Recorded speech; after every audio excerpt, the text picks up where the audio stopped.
Bismillah walhamdulillah wa la ilaha illallah wallahu akbar. Hari ini insya Allah, jika Allah berkehendak, Allah mentakdirkan, dari informasi-informasi yang disampaikan oleh pakar astronomi, hari ini akan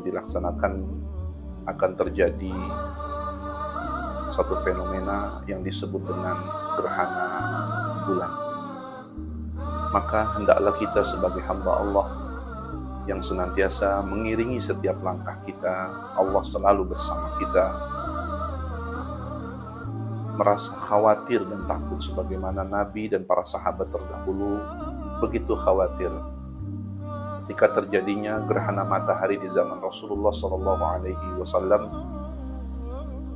Karena di zaman Rasulullah, sepanjang Rasulullah hidup, baru satu kali terjadi yang disebut dengan gerhana matahari. Maka apa yang dilakukan Rasulullah, hendaklah itu pun kita lakukan.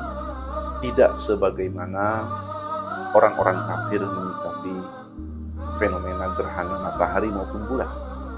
Karena matahari adalah makhluk Allah, bulan adalah makhluk Allah.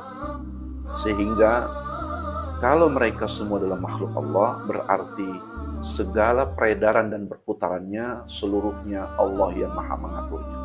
Allah yang maha mampu untuk menenggelamkan matahari dari ufuk timur.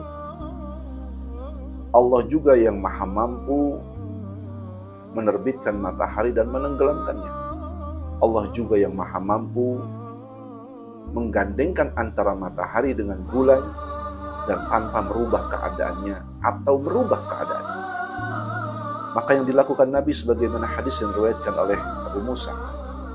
Hadis ini sahih di dalam kitab Sahih Bukhari dan Muslim. Faqama Nabi sallallahu alaihi wasallam fazi'an yakhsha an takuna sa'ah.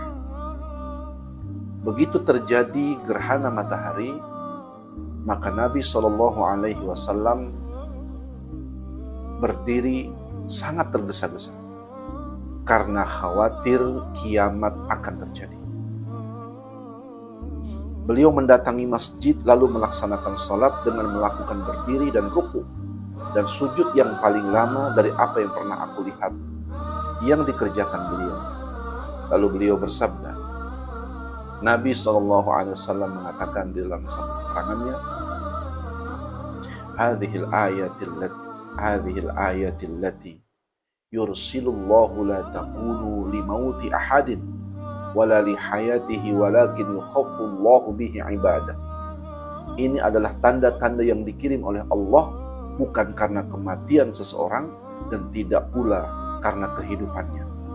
Karena hadis ini menurut riwayat kebanyakan para sahabat Nabi mempersepsi bahwa kejadian gerhana matahari itu disebabkan karena kematian anak Rasulullah yang bernama Ibrahim, yang saat itu Nabi mengalami kesedihan yang luar biasa.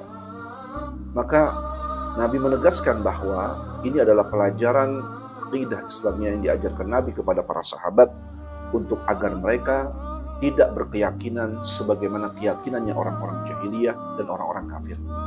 Bahwa kejadian alam itu tidak bisa disikapi hanya sekedar fenomena alam, tetapi alam itu ada yang menggerakkan. Gempa bumi tidak bisa disebut sebagai pergeseran lempeng bumi kalau secara ilmu pengetahuan betul. Tetapi apakah bumi itu bisa bergerak secara sendiri? Maka bagi kita orang beriman yang memiliki akidah Islamiyah, berkeyakinan bahwa segala yang terjadi di bumi ini semuanya berangkat dari kudrah iradahnya Allah Subhanahu wa taala. Ibnu Hajar Al-Asqalani dalam kitab Fathul Barinya menjelaskan hadis tadi bahwa pendapat yang mengatakan bahwa kekhawatiran Nabi SAW adalah sebagai bentuk munculnya tanda-tanda kiamat di saat itu. Di saat itu mungkin belum terlalu banyak tanda-tanda kiamat yang disebutkan oleh Nabi SAW dalam hadis-hadis. Tetapi begitu takutnya mereka sampai para sahabat memegang kepala mereka dan menundukkan wajahnya, meneteskan air mata, bahkan air mata yang sampai membasahi jantungnya. Begitu takutnya kepada Allah. Karena itulah peristiwa gerhana bulan maupun matahari hendaklah disikapi untuk menghadirkan, karena Allah hendak menakut-nakuti kita, menghadirkan rasa takut kita, takut dari lisan yang bermaksiat, takut dari mata yang bermaksiat, takut dari tangan yang bermaksiat, takut dari hati yang kotor, jiwa yang keruh. Maka peristiwa gerhana bulan yang terjadi hari ini mudah-mudahan menghadirkan khasyah yang lebih dalam pada kita, agar kiranya kita semakin sempurna dalam menjalankan ibadah kepada Allah. Sementara tanda-tanda kiamat yang muncul hari ini begitu banyak, tetapi mengapa rasa takut itu tidak muncul di hati kita? Sampai datangnya tanda lagi yang lain, gerhana bulan yang terjadi hari ini. Sanurihim ayatina fil afaqi wa fi anfusihim hatta yatabayyan. Sesungguhnya Allah yang menunjukkan tanda-tanda ayat-ayat Allah di segenap ufuk, di semua keadaan, di semua kejadian, di semua alam yang bergerak di alam semesta ini.